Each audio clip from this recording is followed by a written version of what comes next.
Assalamualaikum warahmatullahi wabarakatuh. Waalaikumsalam warahmatullahi wabarakatuh. Kok dia? Ditunggu-tunggu nggak ada jawabannya. Jumpa lagi dengan saya Putri Dianita Lestari di acara TikTok Tips Informasi Kesehatan RSA UGM. Tepuk tangan dulu.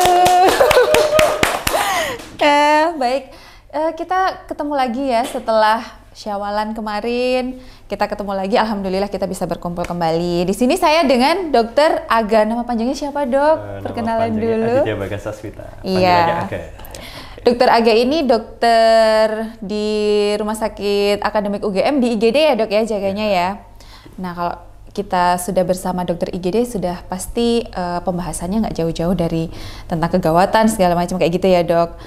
Nah, sekarang kan ini lagi apa ya namanya? Lagi heboh-hebohnya, lagi pada lagi pada berburu tiket nih, Dok, sekarang nih, Dok, karena Coldplay katanya mau manggung di Indonesia. Kabarnya seperti itu. Kabarnya, Mbak, ya? Kabarnya, kan kita nggak tahu ya, namanya juga kabarnya. Rencananya mau tampil di Indonesia. Itu kan band besar akhirnya bisa tampil di Indonesia ya, Dok ya. Nah, pasti masyarakat Indonesia pasti sangat tertarik dan pasti bakalan berbondong-bondong nih datang ke GBK buat nonton Coldplay. Nah, kalau dengan anime yang seperti itu kan pasti penuh sesak nih, Dok, GBK. Pasti ya yang dapat tiket otomatis bisa masuk, duduk, maksudnya dapat tempat. Kalau yang nggak dapat tiket pasti mereka yang sangat pengen banget lihat Coldplay pasti juga memaksakan diri untuk datang ke sana. Pastinya bisa diperkirakan pasti akan ada terjadi kerumunan, desak-desakan seperti itu, Dok. Nah, kalau di kerumunan seperti itu, ya mau nggak mau hal-hal yang tidak diinginkan pasti akan terjadi. Maksudnya kita kan pengennya menghindari hal-hal tersebut terjadi di kerumunan, Dok. Nah, berhubungan dengan adanya kerumunan seperti itu, untuk menghindari atau untuk menghadapi hal-hal yang darurat terjadi, kita harus mempersiapkan apa sih, Dok? Oke. Ya Mbak Putri. Mbak Putri ikut nggak ini berburu tiketnya? Kayak pikir-pikir dulu. Kok kayaknya nggak ramah di kantong ya. Saingannya juga bukan cuma orang Indonesia ya nanti war tiket ini kayaknya. Ya, memang antusiasme untuk nonton Coldplay ini memang lagi sangat-sangat tinggi-tingginya ya. Di mana-mana lagi di IGD, nggak di mana yang dibahas itu. Nah, jadi apalagi ini kan kita baru saja ibaratnya lepas dari kondisi pandemi di mana konser sudah mulai banyak dan hampir-hampir setiap konser itu selalu penuh. Ibaratnya konser yang lokal aja pun penuh, apalagi ini band yang interlokal ya. Telepon umum. Mau tampil di Indonesia ya.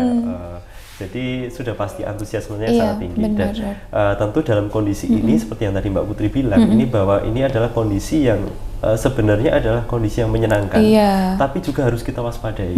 Jangan sampai kondisi yang kita niatnya bersenang-senang di sana, kemudian itu malah menjadi sesuatu hal yang berbahaya bagi diri kita kayak gitu. Apalagi ini nanti yang akan datang ke Indonesia bukan hanya warga Indonesia, bisa jadi orang-orang lain dari lain negara, dari negara-negara lain di Asia Tenggara mungkin banyak yang datang ke Indonesia juga untuk menonton kayak gitu. Artinya tentu akan ada ribuan jutaan manusia yang mungkin di sana ya.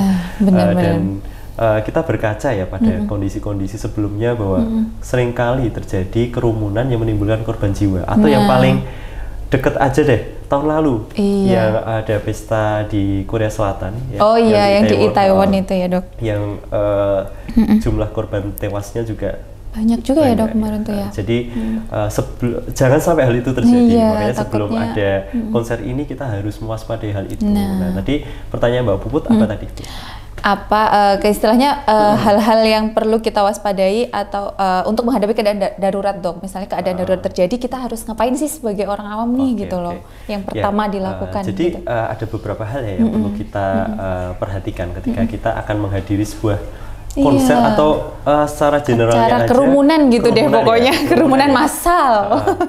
Nah, jadi ketika kita datang ke sebuah konser atau keramaian, kita harus melihat dulu nih pintu keluarnya atau jalur evakuasinya itu di mana. Harus paham dulu ya dok ya. Iya, kita harus tahu dulu lokasinya di mana. Jangan kita asal-asal masuk aja, tapi nggak tahu pintu keluarnya di mana kan kayak gitu. Betul. Jadi pertama masuk mumpung masih slow mungkin ya, kita lihat-lihat dulu aja jalur evakuasinya di mana, pintu keluarnya di mana. Nah, jadi kita sudah tahu nanti ketika kondisinya itu darurat, kita harus lari kemana. Tapi juga tidak perlu lari sih sebenarnya. Justru itu tidak boleh. Iya, tenang gitu ya. Nah kemudian ketika kita sudah masuk, ya tentunya kita harus membawa air minum mungkin atau yang mencukupi ya, karena kondisi tentu di dalam sebuah konser itu banyak orang, kadang-kadang juga tempatnya berhimpitan, tidak jarang kita nggak sadar keluar banyak keringat ya, jadi hidrasi harus cukup. Betul. Nah jadi harus minum yang cukup, kalau ada makanan juga boleh sih makan, tapi yang penting adalah hidrasi, jadi cairan harus cukup, karena kalau kekurangan cairan kita bisa jatuh pada kondisi pingsan. Nah gitu. Pingsan itu juga merupakan kondisi darurat, kondisi yang darurat juga, ya, kayak gitu. Nah hidrasinya juga harus cukup. Nah, kemudian ketika kita sudah di dalam, kemudian kita dihadapkan, oh ternyata kerumunannya melebihi dari kapasitas. Nah, takutnya itu dok, gitu. Ya kalau semuanya sesuai dengan rencana ya, ada di kursi, duduk semuanya kayak gitu. Tapi kalau misalnya kita dihadapkan pada kondisi yang mendadak ternyata kerumunan, nah itu yang harus kita waspadai. Tentunya kita harus tetap tenang ya. Kalau kondisinya tetap itu tenang. Memang sangat-sangat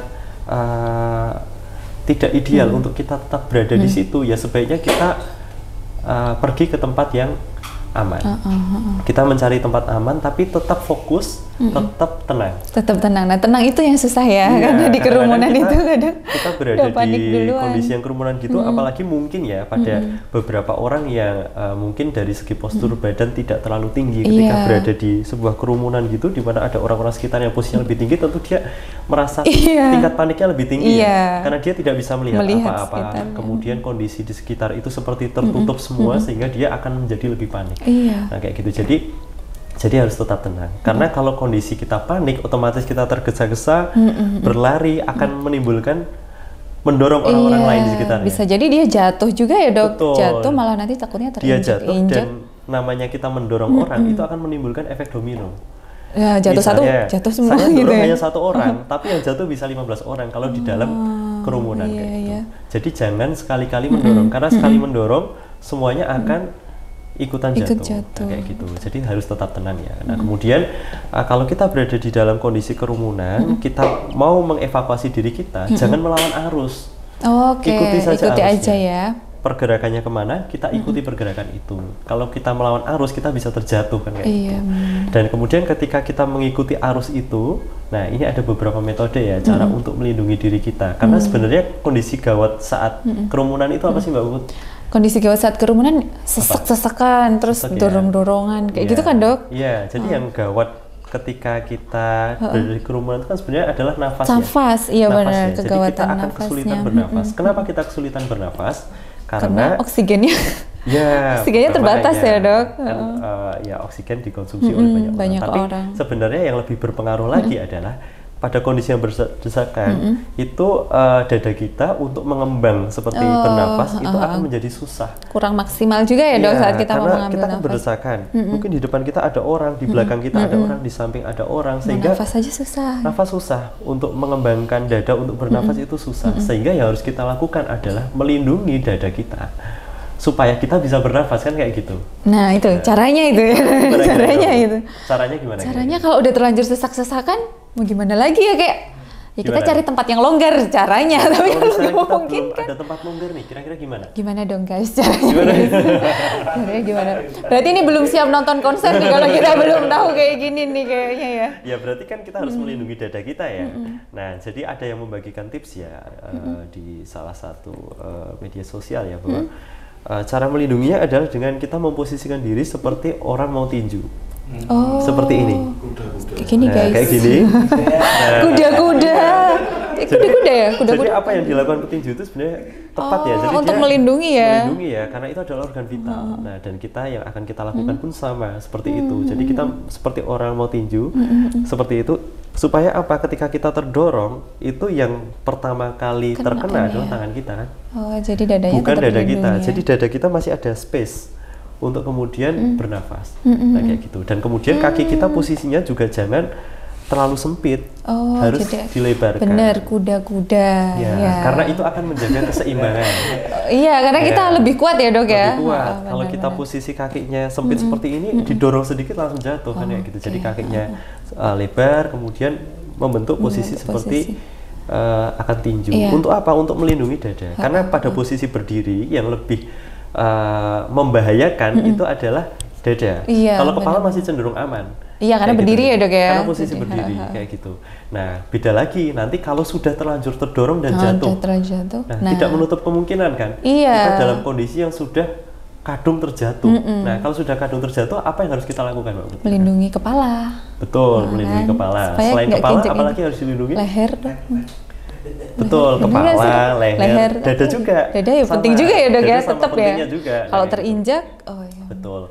Nah, sehingga ketika kita sudah kadung terjatuh nih, kita ya udah terjatuh aja. Ya udah terjatuh aja, pasrah aja gitu. Tinggal bagaimana kita memposisikan jatuh kita supaya tidak berbahaya. Nah, gimana posisi jatuh yang tidak berbahaya? Jangan terlentang. Ya, karena organ vital akan terpapar. Betul. Ya, dok ya. Kalau kita posisinya terlentang, rawan untuk cedera. Kepala kita bisa terinjak, dada kita bisa terinjak, dan disitulah kondisi yang berbahaya. Jadi kalau sudah kadung terjatuh, kita fokus memposisikan jatuh kita itu agar tetap aman. Kayak gitu. Dengan cara apa? Miring. Miring. Tengkurap juga bisa ini ya dok ya? Bisa tengkurap tetap sama saja. Aja ya? Dia tetap berpotensi untuk terinjak. Jadi posisi miring kemudian berikan perlindungan kepada kepala dan juga dada. Kepala dan juga dada tetap. Dan tetap tenang dulu aja selama dia arusnya itu masih tinggi. Kita ya udah tenang aja. Tetap di situ dulu. Jangan mencoba untuk berdiri dulu ketika kondisi arus masih tinggi. Karena ketika kita mencoba berdiri, yang akan terjadi kita jatuh kembali. Takutnya jatuhnya malah posisinya udah telentang lagi. Posisinya nanti akan jangan-jangan jatuhnya akan lebih berbahaya kan kayak gitu. Jadi kita fokus pada posisi jatuh kita aja kan kayak gitu.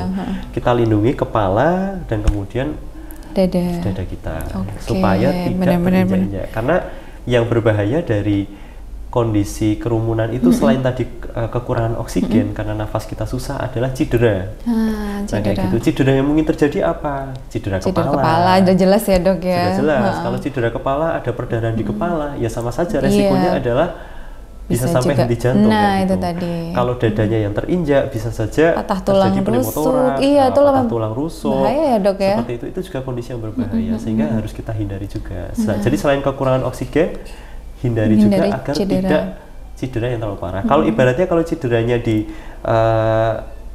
ekstremitas di anggota gerak, bawah, kaki gitu. Itu masih aman ya dok. Masih lebih aman dibandingkan cederanya itu ada di dada, perut, atau kepala, sehingga itulah yang harus kita lindungi pertama kali. Benar, organ-organ vital yang ada di kepala, dada, dan perut ya dok ya, karena di situ kalau kita terjadi cedera bagian situ akan beresiko sampai kita bisa henti jantung juga kalau terjadi kegawatan. Resikonya lebih tinggi. Kalau patah di tangan, kaki ya oke lah, tetap aja beresiko ya. Karena cuman, bisa aja perdarahan banyak dari situ. Tapi resikonya tidak sebesar di dada, perut, dan kepala. Nah, takutnya kalau misalnya ini dok, misalnya nih sudah terjadi, misalnya kita sudah ya na'udzubillah semoga enggak tiba-tiba udah terjadi cedera dan cedera itu bisa sampai kita henti nafas atau henti jantung dok. Kalau di kerumunan seperti itu kita harus gimana dok? Ya jadi kalau misal kita menemukan ada kita menemukan gitu. Kita menemukan ada seseorang yang tiba-tiba tergeletak dan nggak sadar gitu. Tidak sadarkan diri. Jadi kita tentunya perlu untuk melakukan bantuan hidup dasar. Bantuan hidup dasar itu apa kira-kira Mbak Bun? Bantuan hidup dasar meliputi itu ya dok, resusitasi jantung paru. Betul, resusitasi jantung paru. Jadi secara konsep, jadi bantuan hidup dasar itu adalah bantuan yang kita berikan kepada seseorang yang itu karena penyakit atau cederanya itu mengalami kondisi yang mengancam jiwanya. Dan kita memberikan pertolongan awal sampai pertolongan lebih lanjut itu datang. Nah, itu dia. Betul. Jadi kalau ada kondisi kita menemukan seorang tidak sadarkan diri, berarti kan kondisi yang mengancam jiwa. Iya, betul. Berarti kita perlu melakukan bantuan hidup dasar. Meskipun kita nggak bawa apa-apa, ya itu tetap bisa ya. Namanya juga bantuan hidup dasar ya dok ya. Kalau kita bawa apa-apa, berarti bantuan hidup lanjut. Udah lain ceritanya. Nah, itu berarti kita perlu melakukan bantuan hidup dasar. Nah, cara melakukannya bagaimana? Nah, kadang-kadang orang asal aja kan, padahal sebenarnya bantuan hidup dasar itu juga ada ilmunya kan kayak gitu. Nah, caranya bagaimana? Ketika kita menemukan seseorang itu tidak sadarkan diri, tentu kita yang pertama kita lakukan adalah memastikan kondisi kita dulu aman dulu. Nah, di tengah kerumunan kita mau menolong takutnya terjadi korban yang kedua. Jangan sampai kita niatnya menolong karena kondisinya nggak aman, kita ikut jatuh. Nanti korbannya malah nambah. Nah, itu kan takutnya kita sebagai medis gitu kan kita merasa wah kita harus menolong gitu-gitu. Jadi pastikan kondisi kita aman. Kalau pas kondisi kita sudah aman, oke, kita tolong dan pindahkan dulu korban ke posisi yang aman. Jangan sampai kita menolong di tengah-tengah kondisi kerumunan, ikut terinjak-injak lah kita kayak gitu. Jadi pindahkan ke posisi yang aman kayak gitu. Nah, kemudian kalau kitanya sudah aman, yang ditolong juga aman, barulah kita cek responnya kayak gitu. Kita panggil, jangan-jangan dia hanya pingsan. Ketika kita kemudian kita bangunkan seperti itu, bangun. Artinya kan itu tidak perlu kita lakukan pijat jantung. Iya, nanti gitu. Kita udah buru-buru kita panggil kita bangun, kita pijat jantungnya. Kan itu juga menyakitkan ya bagi seseorang yang dipijat jantung yang kondisinya sadar kan kayak gitu.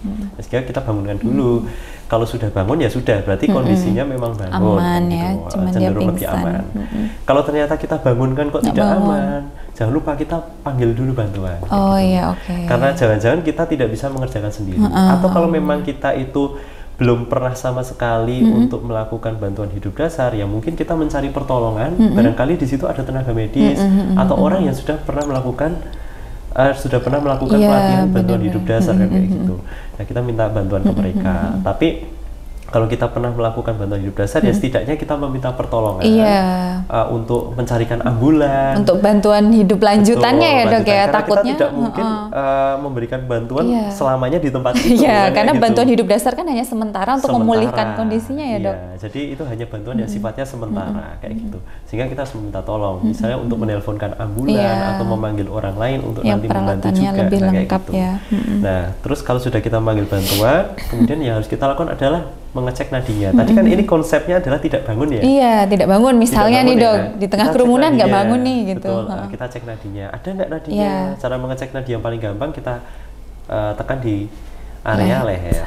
Jadi di area leher ini kan kurang lebih di sini ada otot nih. Kalau kita nengok gini ada otot. Kemudian di sini ini yang kalau kita menelan ini ada gerakan yang naik turun gitu. Nah, itu di antaranya.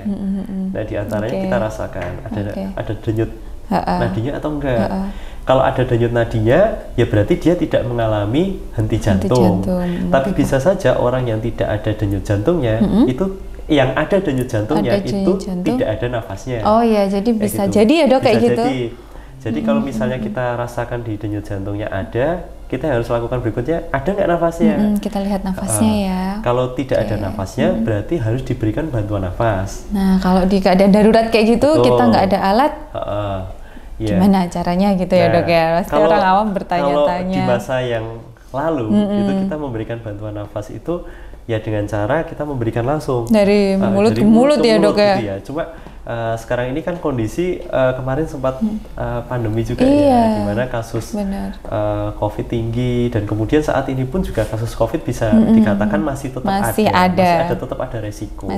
Sehingga ketika kita memberikan bantuan nafas dari mulut ke mulut itu sebenarnya juga cukup beresiko. Nah, kecuali kalau ada alat bantu nafas yang lain ya. Cuma kan kita kondisi bantuan hidup dasar, ya kan? Namanya dasar ya dok ya. Nggak bawa apa-apa juga. Masa konser kita bawa bagging kayak gitu ya? Mungkin juga kan. Buat konser kita udah prepare nih, udah bagging lah, apalah, bawa oksigen, tabung oksigen gitu. Prepare banget ya. Kondisi kesulitannya kan memang di situ ya. Kondisi resiko, di mana resiko penularan ketika kita dari mulut ke mulut kayak gitu.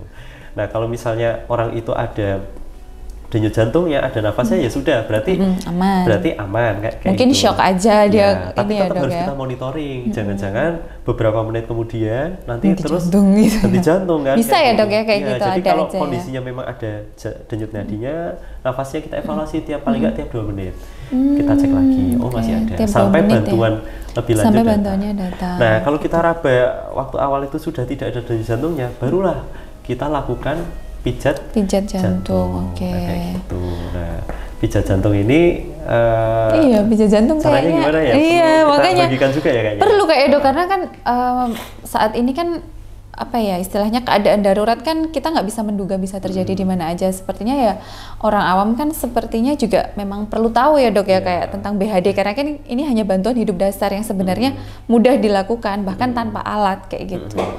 Mungkin perlu dikasih bocoran sedikit gitu dok. Iya. Jadi kita melakukan pijat jantung itu sebenarnya hal yang tidak susah ya. Artinya ini bisa dilakukan oleh siapa saja, tidak harus tenaga medis. Prinsipnya adalah orang itu kita baringkan posisi terlentang gitu, kemudian kita berikan penekanan pada dada mereka dengan kedua tangan kita. Kayak gitu, dengan posisinya kurang lebih seperti ini. Ini kan kita ada tangan kanan, tangan kiri, kemudian kita kunci seperti ini. Kemudian posisi tangan kita ini lurus seperti ini, kemudian kita memberikan pijatan secara tegak lurus. Kurang lebih seperti itu. Perlu saya peragakan? Boleh, sepertinya boleh ya. Boleh biar jelas. Ada probandus mungkin. Ada probandus ya, biar ini Mas ilmunya lebih meresap gitu loh. Ilmunya. Boleh dok, maaf dok. Ya, misalnya nih, ada orang yang sedang tergeletak nih. Kemudian posisi tangan kita posisinya seperti ini, kedua kaki seperti ini, seperti posisi duduk di antara dua sujud seperti itu. Nah kemudian ini tangannya mengunci seperti ini, kemudian posisi kita tegak lurus. Kemudian kita melakukan pijat jantung seperti ini. Harus tegak lurus ya dok, nggak boleh sikunya menekuk. Jangan gitu ya. Kayak gini. Kalau kayak gini kekuatannya nggak ada. Nggak ada ya. Jadi kekuatan kita adalah pada tubuh kita. Jadi porosnya ada di badannya gitu. dok ya. Nah harus kita berikan pijat jantung secepat apa? Kecepatannya ya dok ya, benar. Kurang lebih adalah kecepatannya 100 sampai 120 kali per menit. 1, 2, 3 atau gitu kita ya, asumsikan aja misalnya 120 kali per menit. Berarti tiap detik berapa pijatan? Kalau 122 ya dok ya. Betul, berarti setiap detiknya kita melakukan dua pijatan. Kurang lebih seperti itu ya. Dalam 1 detik ada 2 pijatan ya dok ya. 1 detik ada 2 pijatan. Kita berikan terus sampai sebenarnya adalah kita lakukan selama 5 siklus. 5 siklus itu berapa? Kita berikan pijatan seperti ini sebanyak 30 kali dan 2 bantuan nafas. Jadi 32 sebanyak 5 kali. Jadi 30-nya pijat jantung, selesai 30 kita berikan bantuan nafas dulu 2 kali. Kemudian pijat jantung lagi 32 gitu sebanyak 5 kali. Nah setelah 5 kali kita cek lagi.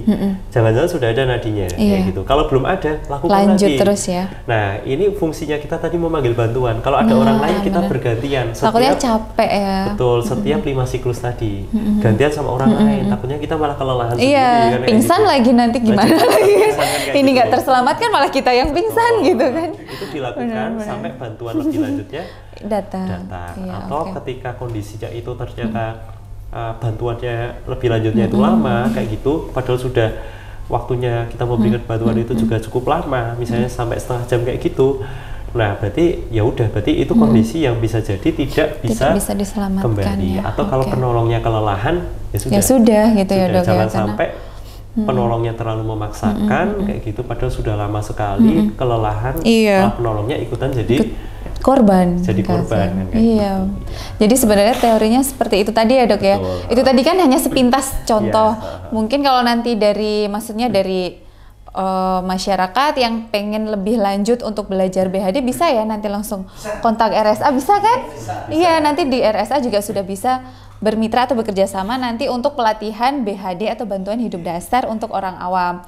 Jadi ini tadi kan baru kayak sekilas gambarannya, takutnya nanti gimana ya itu tadi gimana, lebih lanjutnya bisa aja langsung hubungi RSA gitu. Karena kalau BHD itu memang butuh latihannya, artinya tidak hanya bisa kita hanya sekedar dari omongan langsung bisa ya. Iya, kita dulu juga belajar ya dok ya, dari medis dulu juga belajar. Melatih yang latihan BHD ini tidak harus medis, bahkan di luar negeri pun orang sipil pun wajib tahu BHD kayak gitu. Nah makanya di Indonesia ini problemnya adalah itu bukan hal yang lazim untuk diajarkan kan kayak gitu. Buat apa? Udah ada medis gitu ya dok. Padahal namanya medis itu kan tidak ada di setiap tempat, di setiap waktu, sehingga kita sebagai orang terdekat yang mungkin menemui orang itu harus bisa melakukan itu setidaknya nanti ya mudah-mudahan nggak terjadi, takutnya di rumah atau apa ada kita menemukan saudara atau tetangga atau keluarga kita yang butuh bantuan hidup dasar itu sendiri ya dok ya, kita bisa langsung menolong. Jadi nggak perlu lama nunggu dari medis. Takutnya nanti kita telepon medis nggak datang-datang, kita nggak melakukan apa-apa kan sama aja. Karena ada golden periodnya, dimana ketika terjadi henti jantung, terlalu lama tidak dilakukan pijat jantung, itu ya sudah tidak bisa kembali lagi. Sama ibarat sudah sampai di rumah sakit, tim medis melakukan penanganan sudah tidak bisa kembali karena sudah terlalu lama. Itulah fungsinya ada bantuan hidup dasar. Betul ya. Berarti sebenarnya RJP atau BHD itu tadi boleh ya dok dilakukan masyarakat awam ya? Boleh banget ya dok ya malahan. Boleh, ya. Bahkan sangat dibutuhkan ya dok ya? Dibutuhkan, tapi memang butuh ilmu.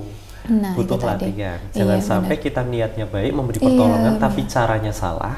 Itu malah semakin memperburuk kondisi kayak gitu. Jadi ya memang niat kita baik, tapi tetap harus ada ilmunya. Itulah fungsinya kenapa ketika kita menemukan seseorang tidak sadarkan diri, kita mencari dulu orang yang barangkali tenaga medis atau lebih yang tahu, lebih berilmu ya dok supaya pertolongan yang diberikan lebih tepat optimal, dan optimal. Iya, karena kita niat baik pun belum tentu nanti hasilnya baik ya dok ya kalau tidak ada ilmunya gitu. Makanya itu tadi, ayo buruan gitu kan, kita langsung menghubungi RSA buat belajar bareng-bareng untuk menambah pengetahuan kita tentang BHD itu gitu. Ada yang mau ditanyain nggak mas mbak? Mungkin yang persiapan konser, persiapan war, kayaknya ikut war nggak mbak? Kayaknya iya gitu.